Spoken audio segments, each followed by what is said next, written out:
This is lecture 16. It's on Ecclesiastes, and we'll get right into it and look at the title. The Hebrew title is Qoheleth. You spell that in English, it would be Qoheleth,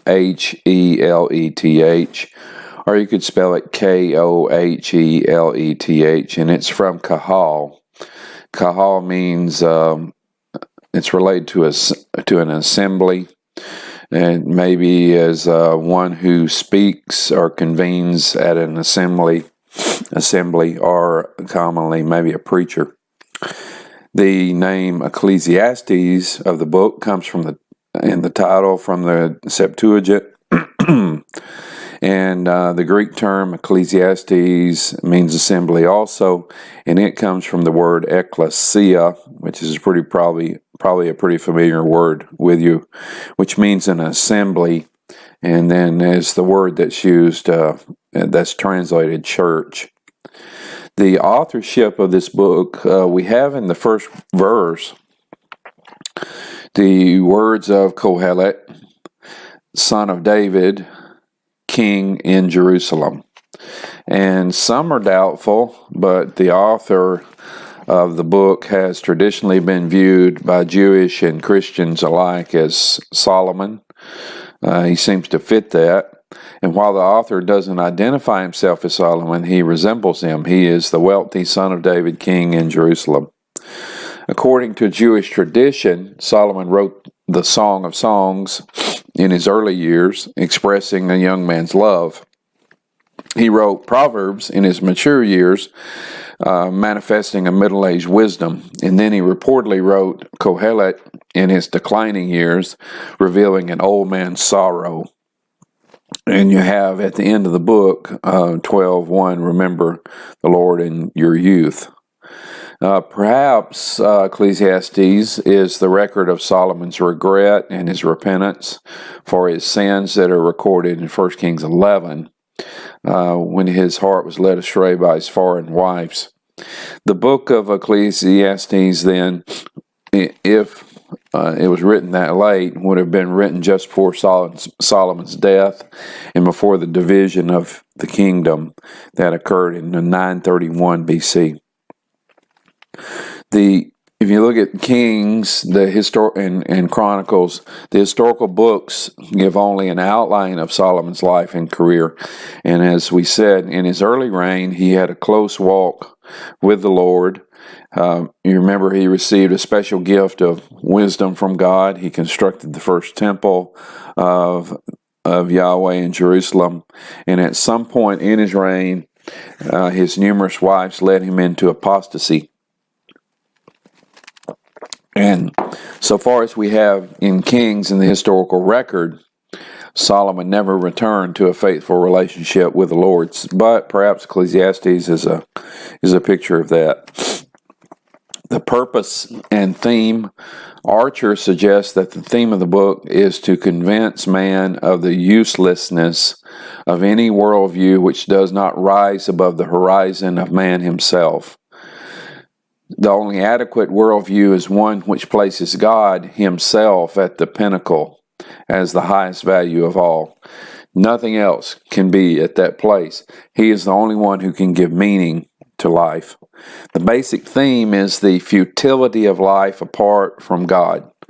In developing this theme, it's been suggested 4 key purposes emerge. First key purpose, in seeking to demonstrate that life without God has no meaning, Solomon demolishes confidence in man-made achievements and wisdom. He shows that all of man's goals, or the way that seems right to man, must of necessity lead to dissatisfaction and emptiness. He recorded the futility and emptiness of his own experiences to make his readers desperate for God. He sought to show that their quest for happiness cannot be fulfilled by man himself in the pursuits of this life, this earthly life. Second key purpose. So the first key purpose is that Solomon shows and demonstrates life without God has no meaning.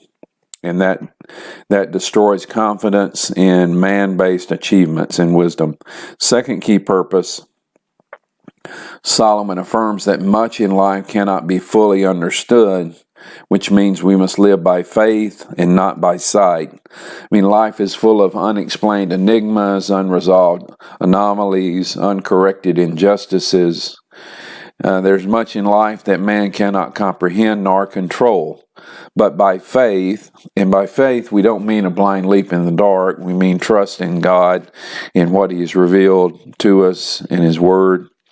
Then we can rest in the sovereign wisdom and work of God. Much like the book of Job, Ecclesiastes not only affirms that man is finite, but that he must learn to live with mystery.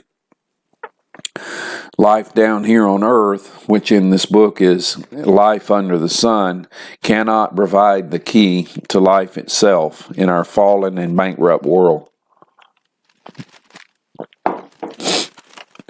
In view of this, then man must have more than a horizontal outlook. He must have the upward look to God, fearing and trusting Him. And we're still left with these enigmas and injustices which must be left in God's hands to resolve. Third key purpose. Ecclesiastes presents a realistic view of life that counterbalances the optimism of Proverbs. It shows that there are exceptions to the laws and promises of Proverbs, at least from the standpoint of this life. For example, Proverbs 10:16 affirms that justice is given to the righteous and the wicked, but Ecclesiastes 8:14 observes that this is not always the case, at least not in this life. In Proverbs 10:16 it says, "The wages of the righteous is life, the income of the wicked, punishment." Then Ecclesiastes 8:14 says, "There is futility which is done on the earth. That is, there are righteous men to whom it happens according to the deeds of the wicked. On the other hand, there are evil men to whom it happens according to the deeds of the righteous." I say that this too is futility. Are these two passages contradictions? No, because as we noted in our study of Proverbs, Proverbs are general truths. It's noting the general law of God without noting the exceptions that occur because we live in a fallen world. Ecclesiastes points out that while a righteous order exists, as affirmed in Proverbs, it's not always evident to man as he views life under the sun from his finite perspective. A fourth key purpose, Solomon showed that man, left to his own strategies, will always find life empty, frustrating, and mysterious. This is much like we've said before, the book, however, it does not mean that life has no answers. So there are enigmas, it's frustrating, it's empty, and it doesn't mean that Ecclesiastes is teaching that life is totally useless or meaningless. Meaning and significance can be found, the writer Qoheleth explains, in fearing God. Frustrations can thus be replaced with contentment through fellowship with God. And chapter 12 resolves this inquiry into the meaning of life with the single conclusion: fear God and keep His commandments. For this is the whole duty of man, in 12:13. Four other points of emphasis. Number one, and these may repeat what we just said, but number one, activities under the sun, and that means life living in this life, which constitute meaningless or chasing after the wind. That's found in those verses there in Qoheleth. Second point of emphasis is the value of toil and honest labor. Several times he appreciates toil, work, and honest labor, and it brings sweet sleep to the one who works. Number three, the ultimate futility of wealth. We as many times think, well, if I can gain wealth, if I can gain this, then things will be all right. Then the writer of Qoheleth says, no, it's futile. And then the last point is injustice is often seen. in this life, and there are some passages there that show that. In the book, in the very first or the second verse of the book is vanity of vanity, says Qoheleth. Vanity of vanities. All is vanity. And that's the word vanity there is the words related to the name for Abel, and it is the word hevel. And hevel means empty, futile. And then you have this phrase, hevel havalim, vanity of vanities. And that begins the book. And then if you look over in chapter 12 and verse 8 of Qoheleth, you have vanity, havalim, said Qoheleth, all is vanity. That's at the end of the book, and that's like bookends on both ends of the book.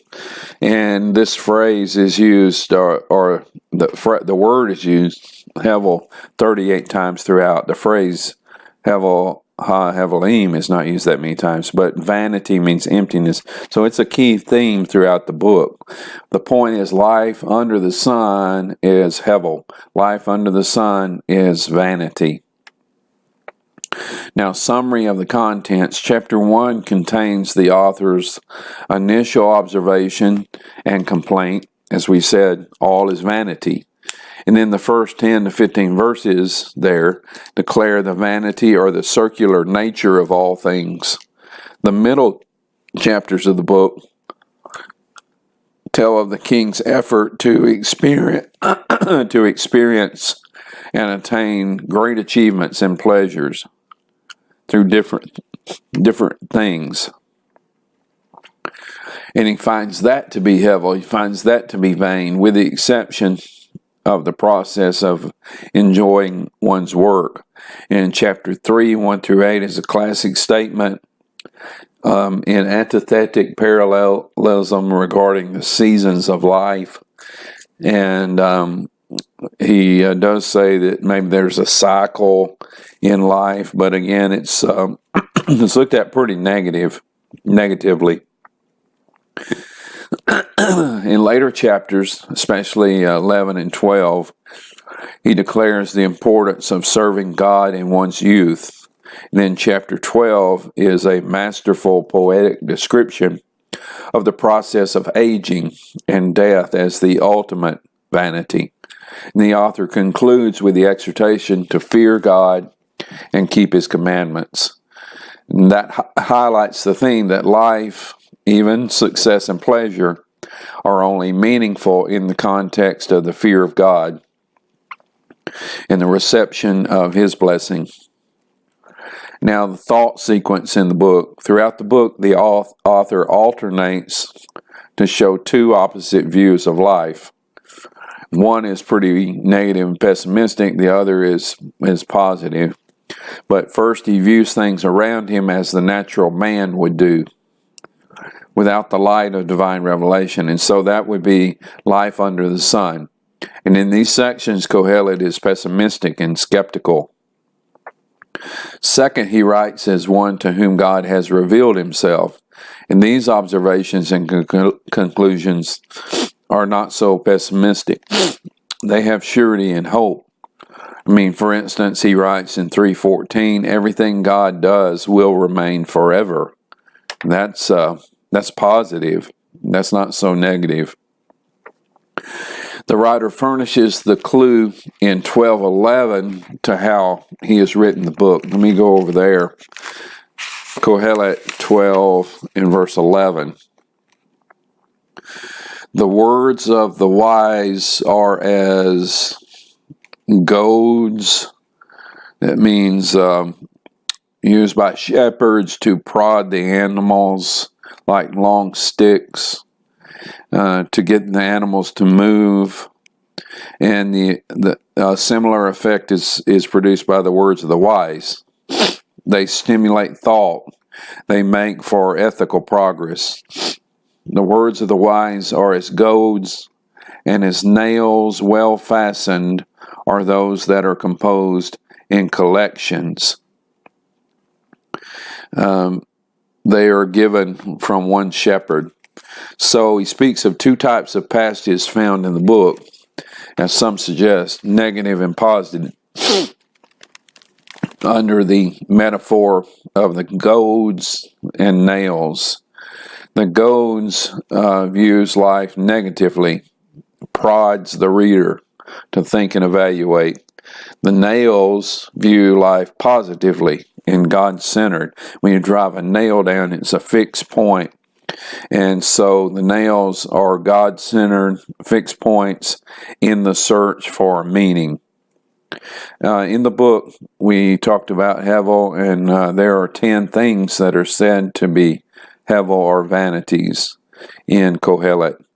There is human wisdom in 2:15 and 16, human labor in chapter 2, 19 through 21, human purpose in 2:26, human rivalry in 4:4, human avarice in 4:7, human fame in 4:16, human unsatisfied desire in 5:10, human coveting in 6:9, human frivolity in 7:6, and human rewards in 8:10, and also verse 14.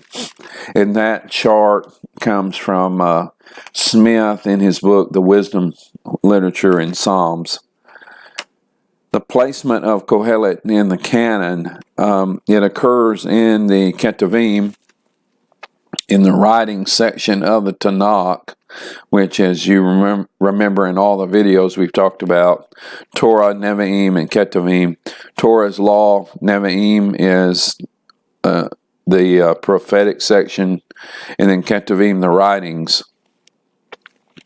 And in the Hebrew Bible, Qoheleth is in Ketuvim, and it's usually grouped with the books Ruth, Song of Songs, Lamentations, and Esther.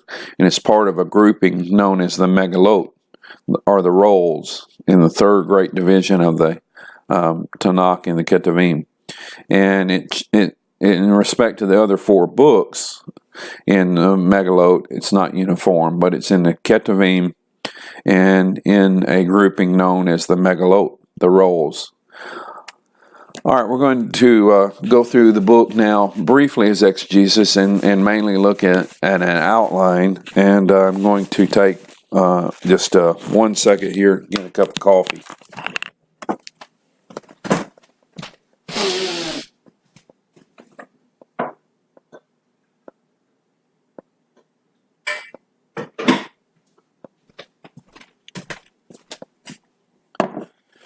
All right, I'm back. The coffee pot was nearby. So if you will take your Bible,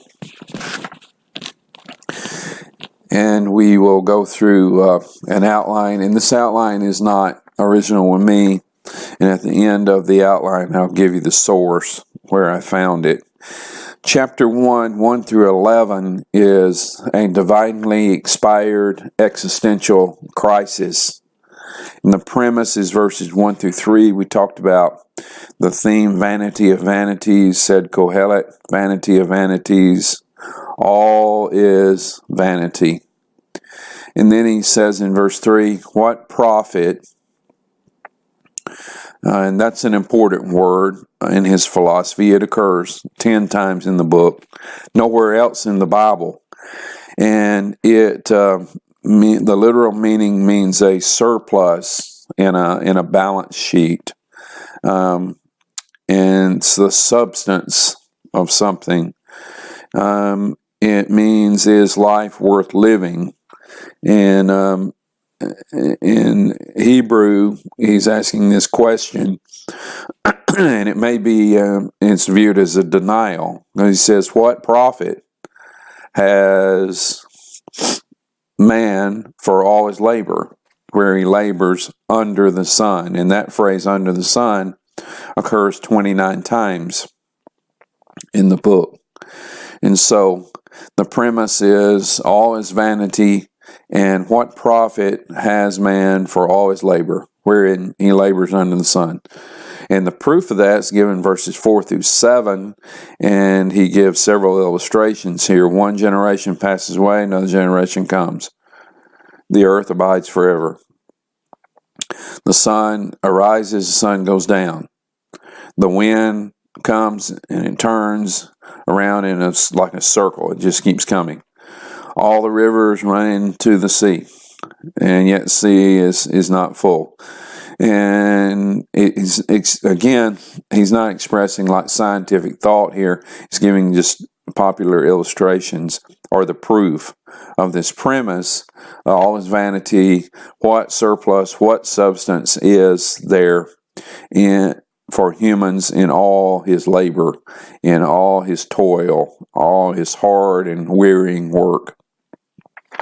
The problem is verses 8 through 11. All things toil to weariness. The eye is not satisfied with seeing, nor the ear filled with hearing. That which has been is that which shall be. That which has been done is that which shall be done, and there's nothing new under the sun. And he says, is there a thing where it said, see, this is new, it's already in the ages before? There's no remembrance of them in former time. Just things keep repeating. So 1 through 11 is this divinely inspired existential crisis. The next section is 1:12 through 18, and it is vain pursuit number 1. He talks about these different things that he pursued to try to find meaning in life. And the first one is worldly wisdom. And in verses 12 and 13 is the desire. I, Qoheleth, have been king over Israel in Jerusalem, and I applied my heart, I gave my heart diligently to seek and to search out by wisdom all things that are done under heaven. And under heaven is a variant of under the phrase under the sun. And I have seen all works that were done under the sun. And verse 14, what's his conclusion?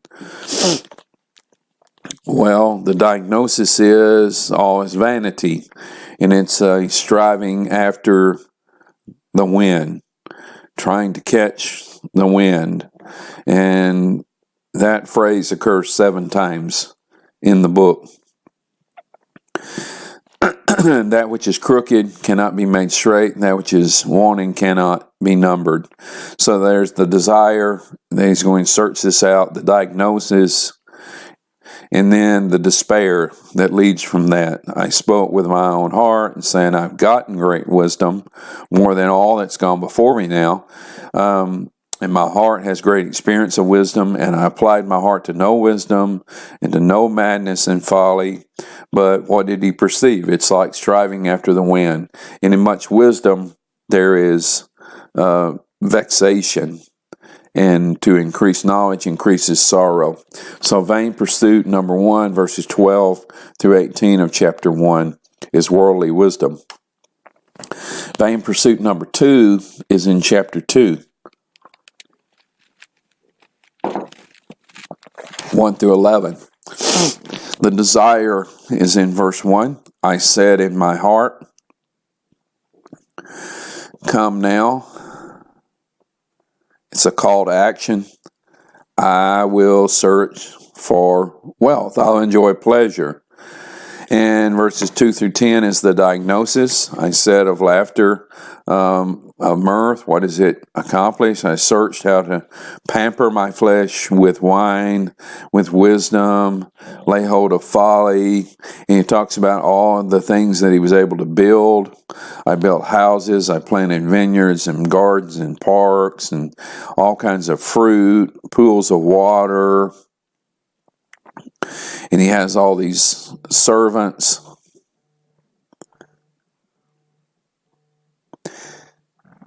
And he says that I acquired all of this. I gathered silver and gold and even singers. And so, verse 10, whatever my eyes desired, it was not kept from me. And this is a portion for all my labor. Then verse 11, I looked on the works that my hands had wrought. This is the despair. And on the labor I labored. And what's the result? All was vanity, hevel, and striving after wind. And there was no profit under the sun. So the main pursuit number 2 was wealth, and there's the desire, the diagnosis, and the despair. Main pursuit number 3 is walking wisely.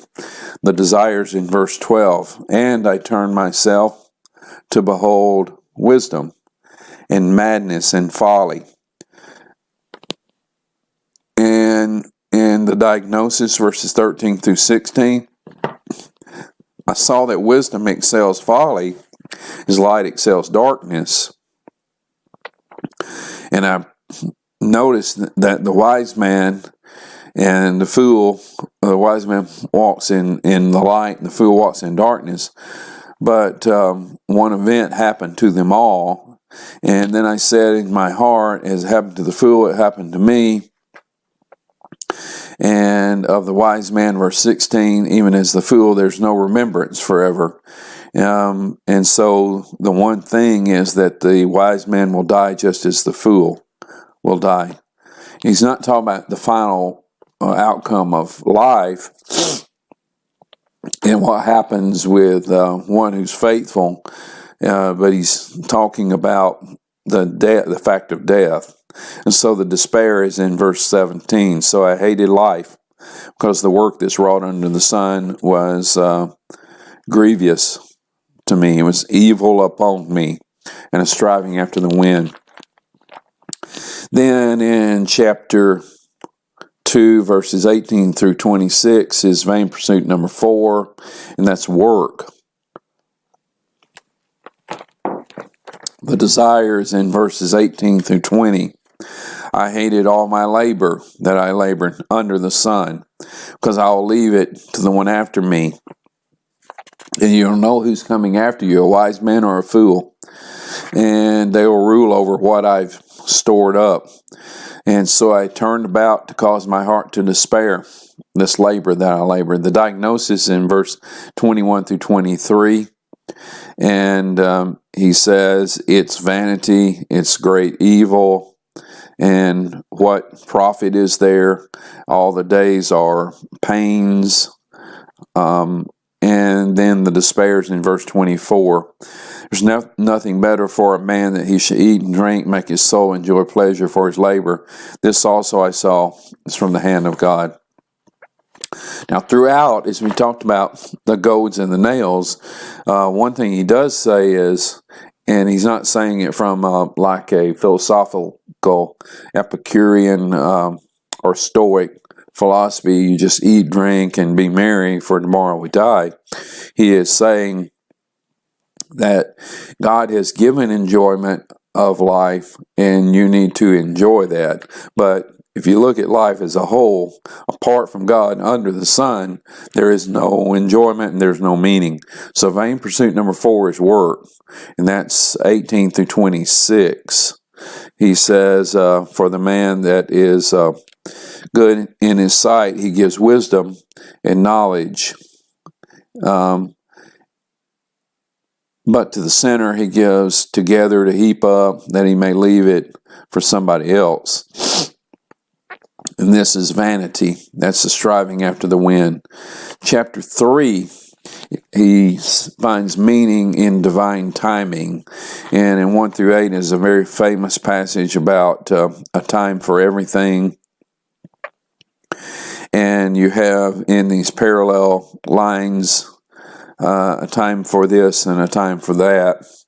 And then verses 9 through 11, he shows that there is the maker of everything, and that's God. And he's made everything beautiful in its time in spite of our perception, human perception. He's made everything beautiful in His time, and He has set, the translations have eternity. The word is a word that is usually translated eternal or eternity. The idea is that as humans, we know that we're created for something more than this life. We're not transitory. And then in verses 12 through 15, the answer to everything is to rejoice, gain pleasure while you can, as you live. Enjoy the pleasures as a gift from God. All right, in 3:16 through 22, meaning found in divine judgment. It gives us peace, verses 16 and 17. In verses 18 through 21, it gives us understanding. And then in verse 22, it gives us joy. Chapter 4 are now, as he looks realistically at life, at some vain problems. There is, in verses 1 through 3, oppression. Verses 4 through 6, rivalry, with a man's rivalry with his neighbor. Verses 7 through 12, loneliness. Verses 13 through 16, popularity. It talks about a poor and wise child, and then there's an old and foolish king, and then there's a vanity of becoming popular, and then next thing you know, you're not popular and somebody else takes over. Verse 16 says, surely this is vanity and striving after the wind. And then in chapter and popularity, verses 17 of chapter 4, it seemed like I left that out of the outline, is an encouragement then to guard your foot when you go to the house of God. In chapter, that would go with chapter 5:1, when he talks about learn before sacrificing. So he's talking about vain piety. Guard your foot when you go to the house of God, and it's better to listen. And in chapter 5 and verse 1, don't be rash with your mouth, and don't let your heart be hasty to utter a word before God. For God's in heaven and you're on the earth. Let your words be few. So think before speaking. There is carelessness that leads to vanity. There is a plan before vowing. Again, think before speaking. Carelessness that leads to vanity. And then in 5:8 through 6:9, he talks about vain prosperity. And the problem is compared when he says that the one that loves silver shall not be satisfied with silver, nor abundance or increase. That's vanity. He clarifies the problem when he says that there's this evil that I've seen, that riches are kept to the hurt of the owner. In verses 18 through 20 is the problem corrected, and the problem corrected is that God has given riches and wealth, and remember that the days of life are not many, and God gives the joy in the heart. In chapter 6, 1 through 6, the problem clarified. There's evil I've seen under the sun. God gives riches, wealth, and honor, and God also doesn't give the power to eat of that, and somebody else eats of it. God gives riches, but he also gives the power to enjoy those riches. And then verses 7 through 9, All the labor of man is for his mouth, and yet the appetite is not filled. For what advantage has the wise more than the fool, or the poor than understanding in walking before the living? Better is the seeing of the eyes than the wandering of the desire. This also is vanity and striving after the wind. In chapter 6, 10 through 12, he says that there is a meaning found in divine authority. Who knows what is good for man in his life and all the days of his vain life? Then in chapter 7, he compares different things, and he said, and some of these are very strange and surprising. He says that sorrow is better, 1 through 4. And it's better, a good name's better than precious oil in the day of death, than the day of one's birth. And there are lessons that can be learned in this sorrow. It's better to go to the house of mourning than the house of feasting. Rebuke is better, verses 5 and 6. Patience is better, in verses 7 through 10. And then verses 11 and 12, wisdom is better. Verses 13 and 14, knowledge of God is better.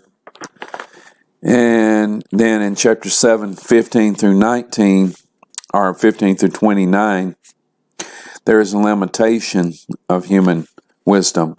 It cannot preserve life. It cannot correct life.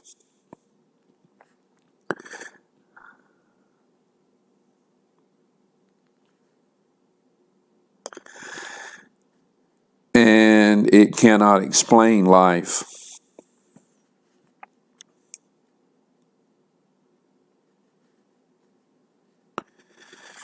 In verses 23,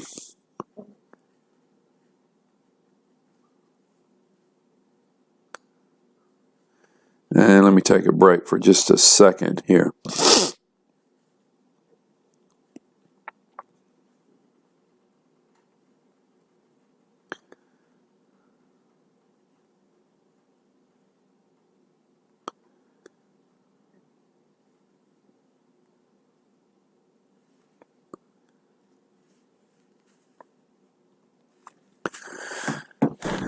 So there's a limitation of human wisdom. In chapter 8, 1 through 17,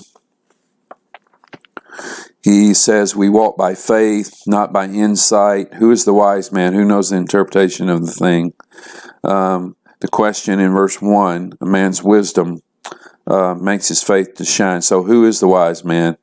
And in verses 2 through 9, we are to recognize God's authority, keep the king's command or authority. And I guess the king, in the context, it could be an earthly king, but the king over the king of kings, is God. And we're to recognize his authority. In verses 10 through 13, we're to rely on God's justice. And we talked about this before. And verses 14 and 15 is we're to rejoice in God's grace, that there's no better thing under the sun, verse 15, than to eat and to drink and be merry. And again, he's not saying just live it up and live in frivolity. He's saying enjoy the things, the gifts that God has given. And that's a good thing. Verses 16 and 17 is the answer. Walk by faith, not by insight. 8, 16, and 17. When I applied my heart to know wisdom and to see the business that's done upon the earth, for neither day nor night do men sleep with their eyes, then I beheld all the work of God, that man cannot find out the work that is done under the sun. Because though a man labor to seek it out, yet he shall not find it. Yea, further, though a wise man think to know it, yet shall he not be able to find it. you won't be able to find it by insight. The idea is to walk by trust in God and to enjoy life and to enjoy work while you're here. Chapter 9, this outline puts it, live while you're alive. He says that there is, in verses 1 through 3, the certainty of death. In verses 4 through 6, the advantage of life. The living, there's hope. He says, the living know that they shall die, but the dead do not know anything. And these, again, this is a poetic book. These can't be pressed to teach things like soul sleep and other things. What he is saying is there's an advantage of being alive. Whatever hopes you may have are here. And they are fulfilled after death in the bigger theological teaching of Scripture. But there is the idea of living while you're alive and enjoying life here. Verses 7 through 10 is the life of joy on the way to death. So go your way, eat your bread with joy, drink your wine with a merry heart. Let your garments be white, let your head lack no oil. Enjoy life with the wife whom you love all the days of the life of your vanity, which he has given you under the sun. And whatever your hand finds to do, you do it with your strength. There's no work, nor device, nor knowledge, nor wisdom in the grave where you go. Seems kind of negative, but also the idea is live life while you're here.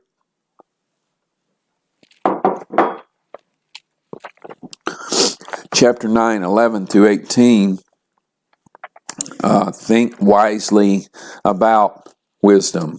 In verse 11, wisdom I saw under the sun that the race is not to the swift, nor to the battle to the strong, nor bread to the wise, nor riches to men of understanding, nor yet favor to men of skill, but time and chance happens to them all. Verse 12, wisdom can be overridden. A man also knows not his time. God has all this time in his hand. Wisdom can be overlooked. I've seen as wisdom under the sun. It seemed great to me. And then he talks about folly. So wisdom can be overlooked in 9:13 through 18. And then in chapter 10, he says, you think fully about folly. Folly is disastrous. In verse 1, dead flies make the ointment of the perfumer putrid, rotten. And he says a little folly outweighs wisdom and honor. Folly is directionless. In verses 2 through 4, it doesn't give any direction to life. And folly is disordered, verses 5 through 7. And folly is destructive, verses 8 through 11. Folly is delusional, verses 12 through 15. Folly is dispersed, verses 16 and 17. Folly is disinterested, verses 18 through 20. That's chapter 10. And now beginning in chapter 11, we'll live for the Lord. Cast your bread upon the waters. That's like a proverbial saying. It calls for trust, for you will find it after many days. You will reap. Verses in other illustrations, in clouds full of rain, and so on, a tree falling. And then verses 7 through 10. So verse 6, under reaping, in the morning you sow your seed, in the evening you don't withhold your hand, and you will prosper. Verses 7 through 10, rejoice. If a man live many years, let him rejoice in them all. Verse 8. And remember the days of darkness. Rejoice, O young man, in your youth. and let your heart cheer you in the days of your youth. Verses 1 through 8 of chapter 12, remember. And he says in verse 1, it's a pretty familiar passage, remember then your Creator in the days of your youth. And then in this section, there's a graphic account of the days of darkness, which come after the days of youth. And it's been referred as one of the most famous passages in all of literature. It's a very wonderful passage. So you remember, and it's parallel to knowing throughout this book, but you remember your Creator.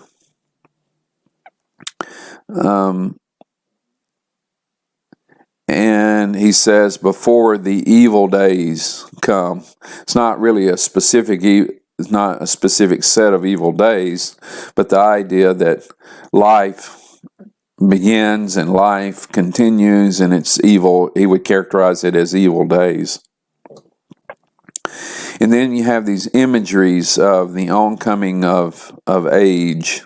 And throughout this, Qoheleth describes how that the body is, the powers of the body are descending and growing old, and the light is getting dim. It's like advancing years, and it's like a storm that's coming.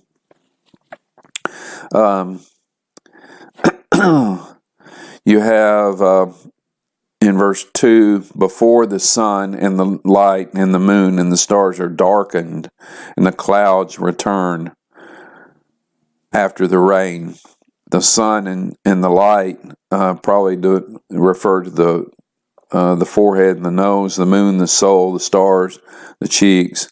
Oh, that's the way the Talmud interprets this. But again, it's figurative language.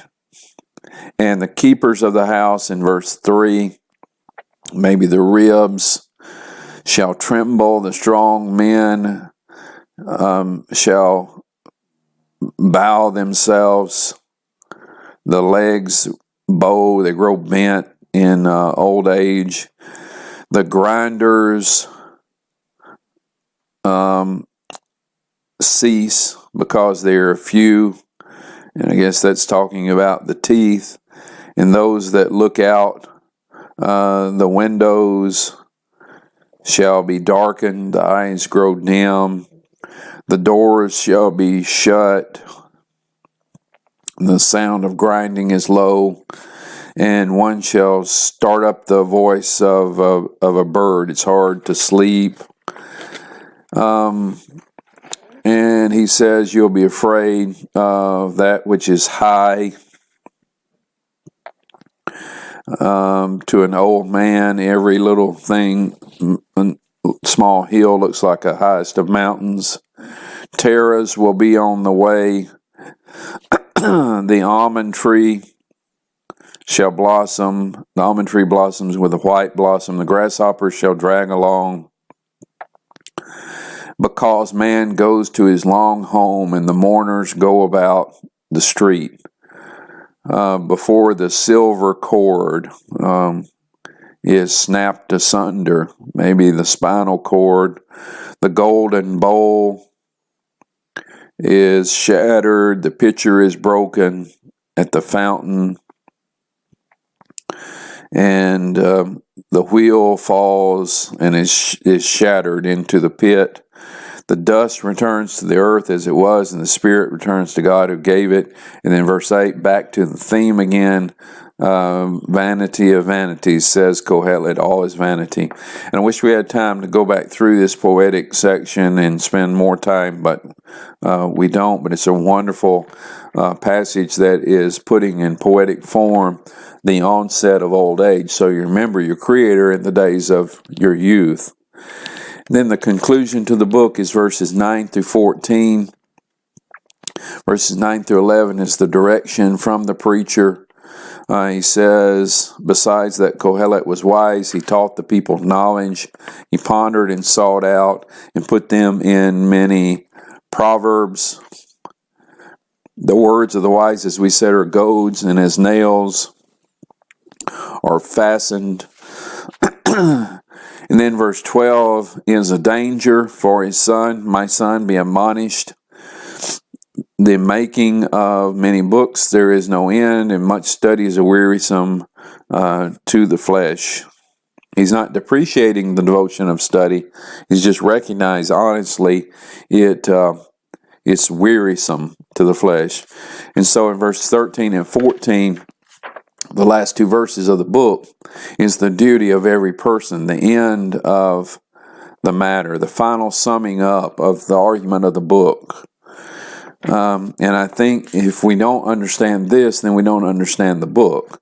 The end of the matter, the final summing up of the book, is like we've seen in Proverbs 1 verse 7, like we've seen in all the wisdom literature, is fear God. After all has been heard, he says, fear God and keep his commandments.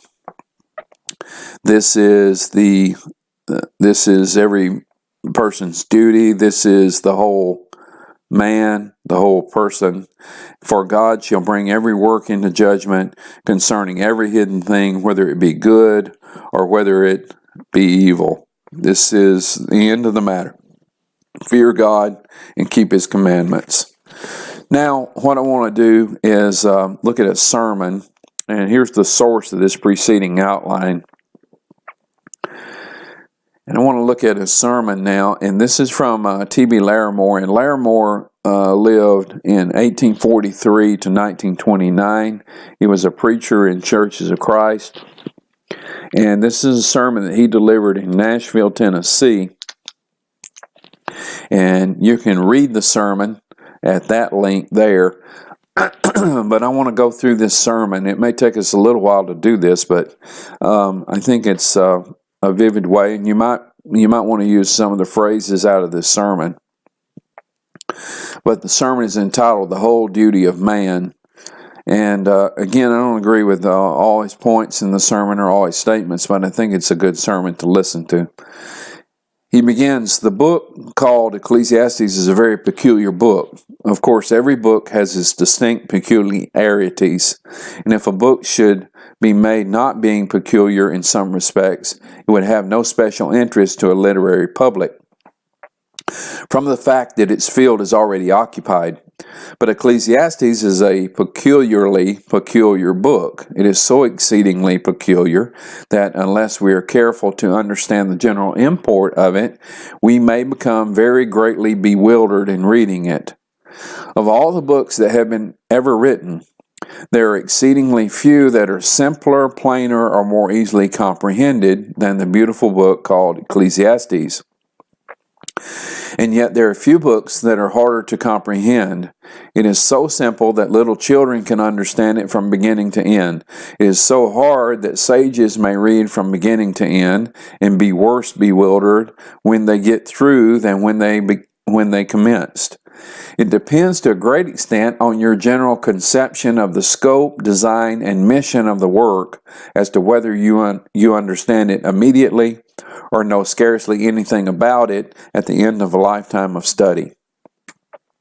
Unquestionably, Solomon, in writing the book called Ecclesiastes, was in the hand of Providence as a great actor upon a stage, with the universe for an audience, trying to teach all mankind that this world can never give the bliss for which we sigh, that it is not the whole of life to live, nor all of life to die. Now, if we will just take that view of it and understand that Solomon is just a great actor, acting this part now and not his real self when he's writing this book, just as Booth, the tragedian on the stage presenting Julius Caesar, talking as Julius Caesar, thinking as Julius Caesar, trying to look like Julius Caesar, and at the same time being in reality Booth. Now, if we can just get this idea and read the book with that thought before us, we can understand it.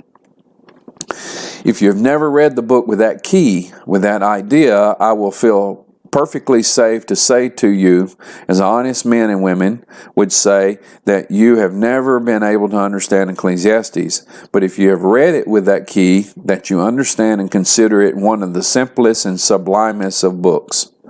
Man is in quest of happiness in this life. It may be true that man is made to mourn, as Burns tells us. It is true that man is born unto trouble as the sparks fly upward, for not Burns, but the Bible tells us that. But it is also true that man's inhumanity to man makes countless millions mourn, even if Burns and not the Bible tells us that. But still, man is in the quest of happiness from the cradle to the grave. So, if we can see teeming millions tending to a certain point, foraging like bees upon a certain field, or going to drink from a certain fountain, then we can understand that these human beings think that happiness can be found there. This is based upon the fundamental principle of the philosophy of the human mind, and is universally true, always has been true, and always will be true. Now, remembering this, it will not take us very long to see from what source people expect to draw happiness in this life. There is a widespread, deeply seated, and almost universal impression that knowledge and wisdom can give happiness. Hence there is a general restlessness in the human family along educational lines. The fathers and mothers are willing to wear their lives away to give their children advantages, many of whom cannot appreciate these sacrifices until they shed unavailing tears above the silent dust of those who gave their lives to lift them up and make them happy.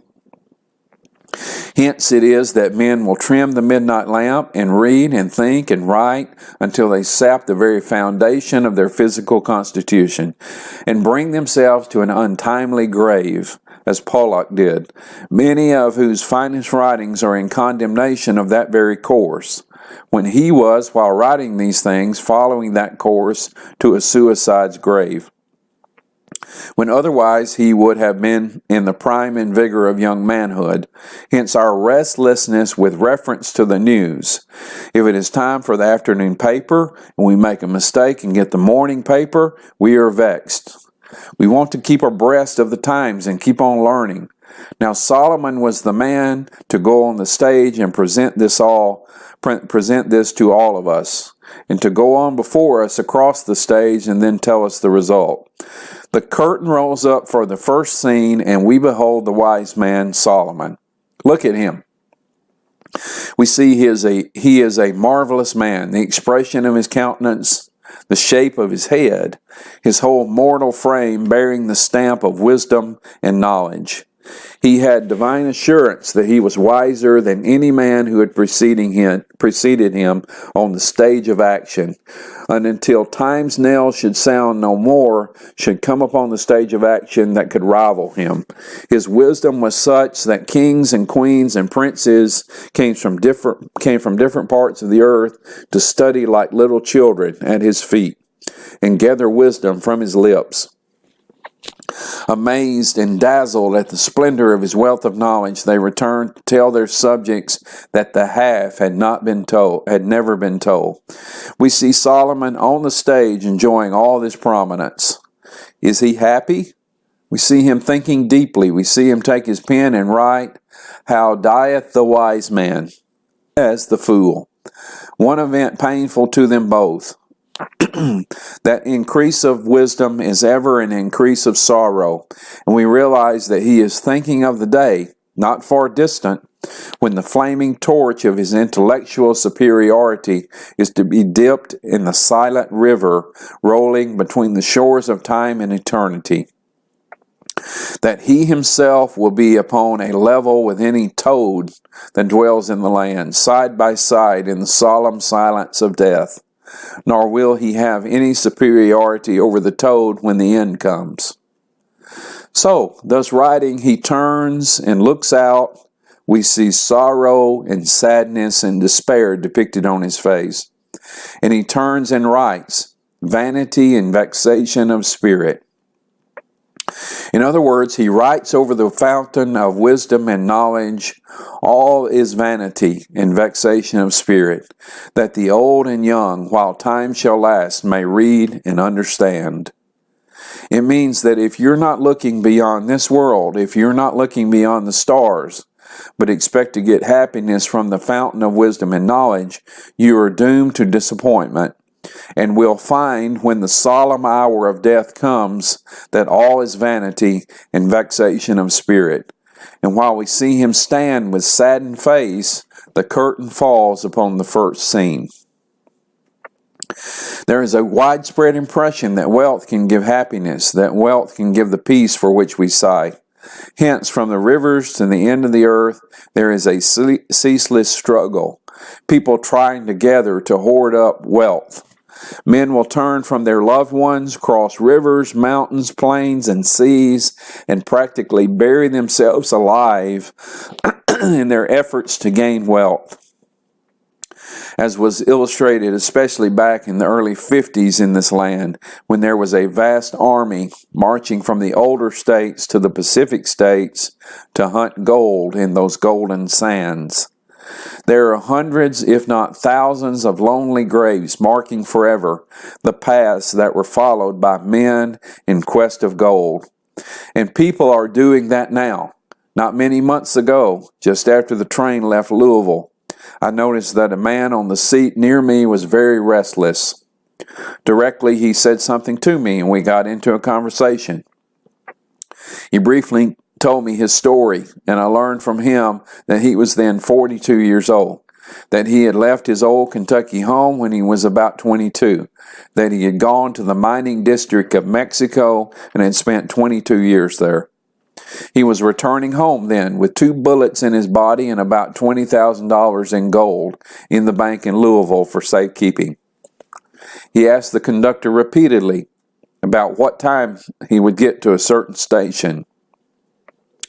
The conductor could hardly pass without his asking some question. He said to me, "I'm going back home. I'm expecting my brother to meet me there. Since I left, my father has died, my mother has died, and my sister also. My brother is still living, and I expect him to meet me." I said to him, "Now it is all over. You have given your 22 years of life for $20,000 in gold. Do you think it pays?" He thought seriously for a second, and he said, "No, it is not paid. I have money enough, if I will be careful of it, to last me the remainder of my days. But things about the old home have changed, so that I go back now with the $20,000 in Louisville to my credit. I cannot be happy." The train stopped. He got off within 3 miles of his country home. The train simply stopped, let him get off, and he started on again. I looked back, and the last I saw of him was in the embrace of a man. I noticed standing near them a boy whom I took to be a nephew. As I went on, I thought of the son, the wanderer, going back with his gold, meeting his brother who's left at the old home. He could not ask him how his mother, and how his father, and how his sister. He knew all about that. But he could go back with his brother. And when he got home, there was no father to meet him at the gate. There was no mother to come with her arms thrown out to receive him in her fond embrace, to kiss him and sob and weep and thank God for his return. No sister in the home keeping the house neat and tidy and making it a paradise, if possible, because brother was coming home. He could go into the house and see the vacant seats of the absent loved ones. He could go out in the orchard back of it and see the graves of father, mother, and sister. And then remember that he robbed home of the joy and sunshine and gladness with which he might have filled it for 22 years. He had left father without a stay and support, mother without his sympathy, and sister without his care, until all had died and he had returned too late to tell them about his fortune and divide his gold with them. As I thought, I did not wonder that the man said with a sigh, "No, it did not pay." I felt if I had been that man and had that gold in 2 packages and could have lifted and thrown them, I would have felt like throwing it all into the depths of the sea. I could not bear to look upon it and think what I had lost, what I had deprived others of in my thirst and search for gold. But this is the history of the world. People have been doing this through all the ages, and there are men who will live like paupers for 40 years in order to die rich. Now then, the race needed someone upon the stage of action for the purpose of presenting this to the human race, to tell us the result before it was too late. For if that man could have looked down the stream of time to the morning when we met for the first and perhaps for the last time, could he have seen the difference between then and now in his old Kentucky home, he would not have gone to Mexico. He would have stayed at home. The race needed someone to present these things that we might learn without such bitter experience. While thinking thus, we notice that the curtain has rolled up and we see the same actor. He has retained his knowledge, his wisdom, his experience, but he is just glittering with radiant gems and jewels, rare and with flashing diamonds. And he turns in the light. As he turns in the light, he is perfectly dazzling. We look around him, we see nothing that is less precious than gold. Gold and pearls and diamonds, things of wondrous commercial value. We look up the great stage. In the background, it seems that the wealth of the universe has been gathered and heaped. And why? Solomon is the richest of the earth.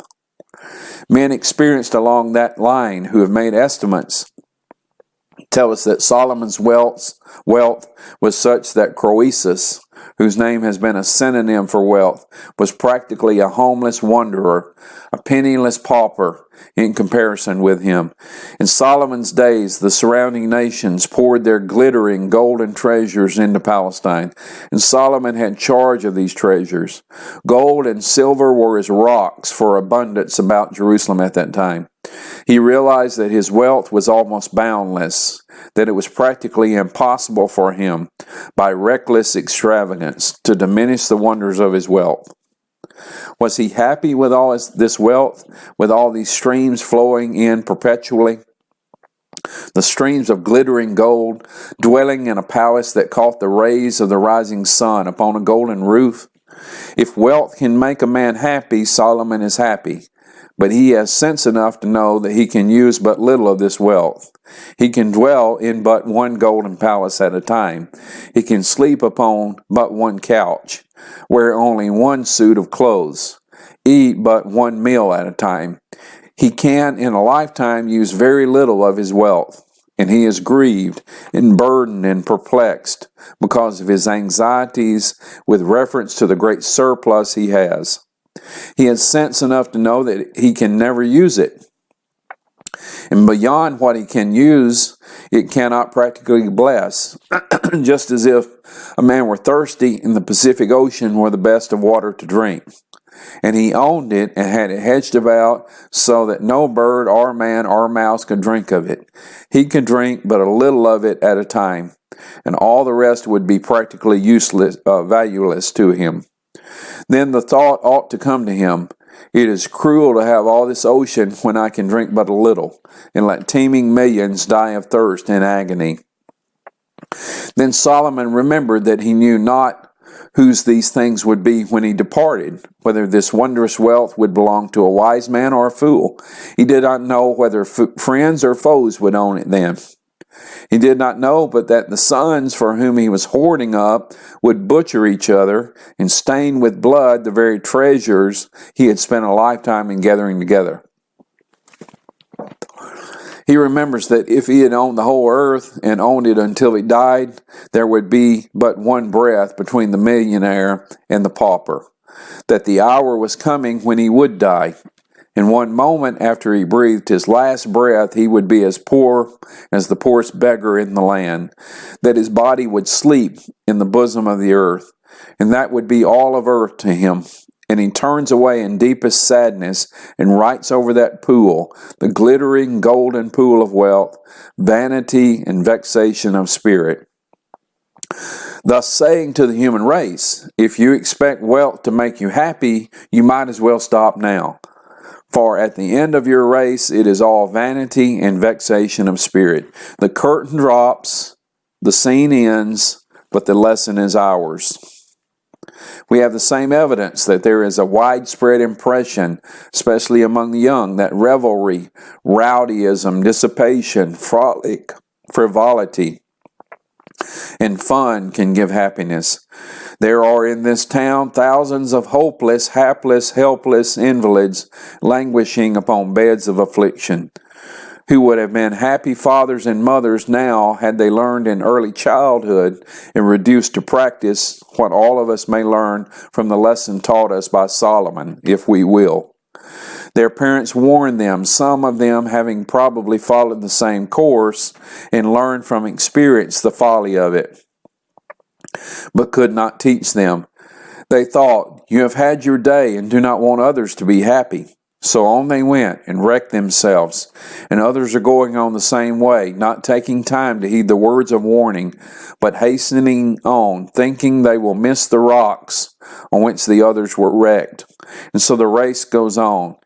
Now, God, taking the place of all anxious, careful parents, has put Solomon on the stage to show us the folly of such a course. While we're thinking of this, the curtain rolls up, and there is the actor. The stage is glittering with gems, covered with gold. We can see that Solomon is a man of wealth, but his costume has changed, his appearance has changed. He's retained his wealth, his wisdom, his knowledge, but he's dressed like a rowdy. He reels, and every movement shows that he's just from the giddy dance. The Bible tells us that he gave himself up to mirth, that he procured men singers and women singers and gave himself up to the follies of man, and withheld from himself no good thing. That is what the rowdy calls good. He went all the gates, went all the way, does that while he is on the stage before us. Is Solomon happy in the midst of all this? He thinks, for he could not retain his wisdom and not think. He remembers that this cannot last. He remembers that after a night of revelry, there is a day of headache, a day of utter gloom and misery. He remembers that after a lifetime of rowdyism, there is a night of endless darkness. He remembers that the day is not far distant when the jeweled fingers, touching so lightly the harp strings that vibrate and give forth strains of music almost divine, are to be cold and stiff as icicles. When the eyes that look tender love into the depths of eyes that look lave in return will be closed to earth and all its pleasures. When that throng of revelers with their laughter and jest and song will be cold and silent in the bosom of the earth. And but for the oncoming tide of humanity to take the place of the tide that now is, his royal palace would soon be as silent as the chambers of death. In deepest sadness, he turns and writes over that whirlpool of pleasure, vanity and vexation of spirit. The curtain falls and the third scene is ended. There is an impression in the world that power can give happiness. There is not a crime in the long catalog of sin too bad for men to commit in order to gain and retain power, as the history of the world clearly shows. Reaching down from remotest ages to the present time, the history of the world shows that men will shed blood, that men will convert happy homes into blazing wrecks, that men will drench fertile, peaceful lands with blood and fill them with moans and shrieks of unavailing sorrow to gain and retain power. They will sacrifice the truest, fondest friends they have, as did Napoleon, who tore from his embrace the pure, faithful, loving wife, as a farmer would dash from his hands a venomous viper, and left her to die of a broken heart, that he might form a matrimonial alliance that would give him a little more power, or help him retain the power he already held. Not knowing this, God wanted the sons of men to know before, or now, knowing this, God wanted the sons of men to know before it was too late, what would be the result of such ambition. And while we are thinking of this, the curtain rolls up, and again we see Solomon with his wisdom, his wealth. Solomon relaxed by his revelry, sitting upon an ivory throne, dazzling with radiant splendor, with a crown upon his head, such as the world had never seen, with a royal scepter in his hand. Israel's king, swaying that scepter over Israel's host. In a few seconds of time, the space of 40 years sweeps by. Solomon is swaying the scepter over proud Israel, a commander-in-chief, before whose host the combined armies of the earth were driven like chaff before the storm king in his fury. Is Solomon happy now? We look and see sadness succeeding the expression of gladness. Solomon is thinking now that this cannot last, that the day is not far distant when the arm that sways the scepter is to be unnerved, and Solomon the mighty king will be no more than the beggar in the dust. Like Xerxes when he looked upon the marshaled host crossing the Hellespont to rob Greece of her glory, and wept to remember that in 100 years all that host and the sovereign thereof would be silent in the grave. So Solomon knows that a day is coming when Israel's king and Israel's host will alike be vanquished by an unseen foe. He turns and writes over that whirlpool of earthly power and glory, vanity and vexation of spirit, and the fourth scene is ended forever. We all know enough of the history of the world to realize something of the vanity and vexation of such ambition. Do we not remember the disappointment of Alexander, who brought himself to a drunkard's grave by debauchery when he was scarcely 1/3 of a century old, just when he was recognized as the ruler or conqueror of the world? Do we not remember Caesar, wounded by the very men he had loved and treated as friends? Hannibal, who committed suicide in a foreign land? And do we not know enough of these things to realize that the lesson coming from Solomon is a correct one? But the curtain falls and that scene is ended.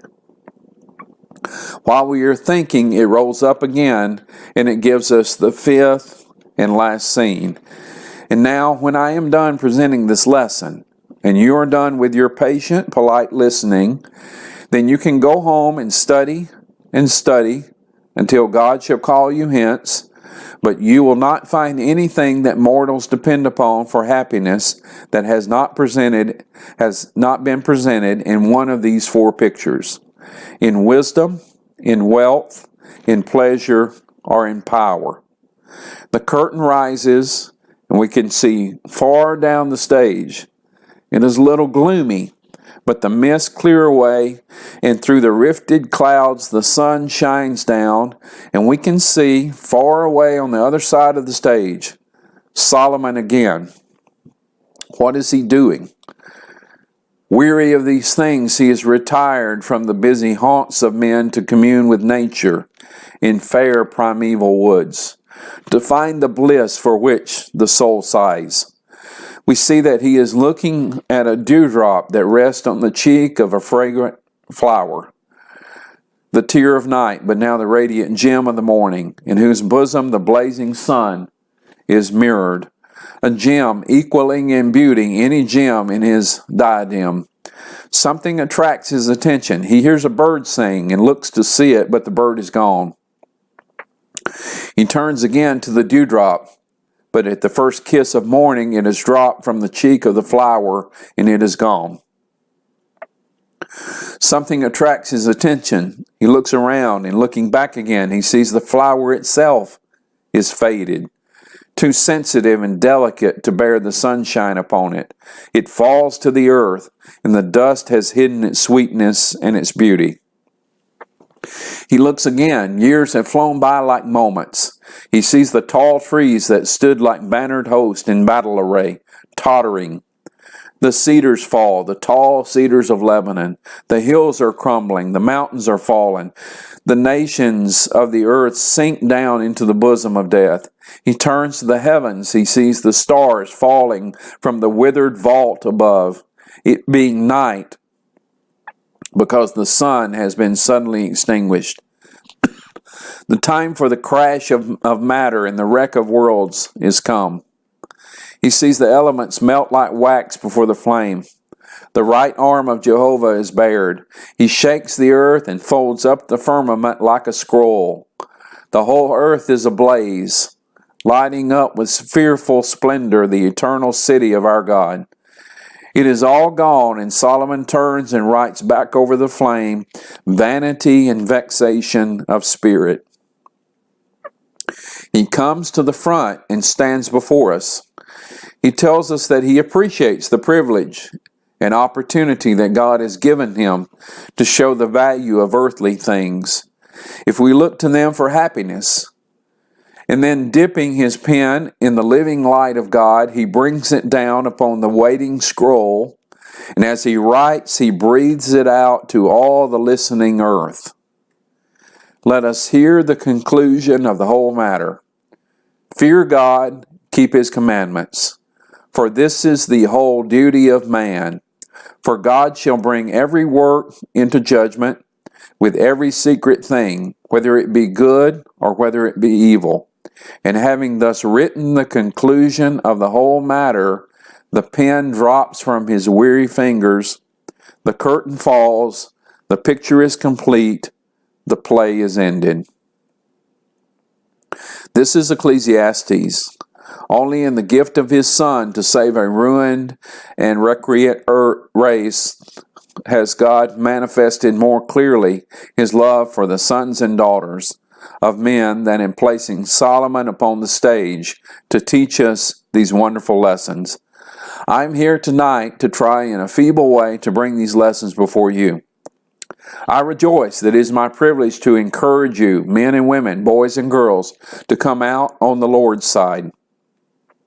Remember that we are drifting to eternity's sea, that our hearts still, like muffled drums, are beating funeral marches to the grave. Remember, there is no more solemn truth than man no sooner begins to live than he begins to die. Remember that we are dying perpetually.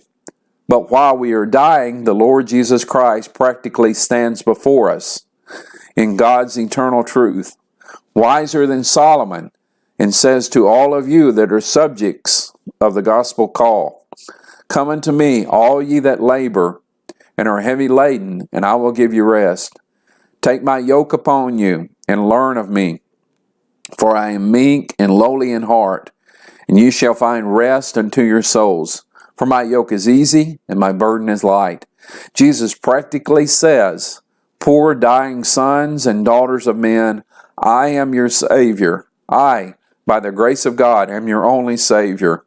I came from the courts of glory to these low grounds of sorrow, lived a life of poverty and pain, and died on the cross. And now I call you to me. If you will live in harmony with my will, my God shall be your God. He will be your shield and exceeding great reward. You shall be holy and happy here and blessed in that deathless land forever." If you believe these things, if you believe the Bible, if you believe the Savior tells you the truth, if you believe the Savior does actually say to you, "Come unto me, all ye that labor and are heavy laden, and I will give you rest," that he says, "I, Jesus, have sent mine angels to declare unto you that I am the root and offspring of David, the bright and morning star." If so, may the Lord bless every one of you in rising and coming to Jesus to be saved, while we wait to lovingly welcome you and pray that you may come.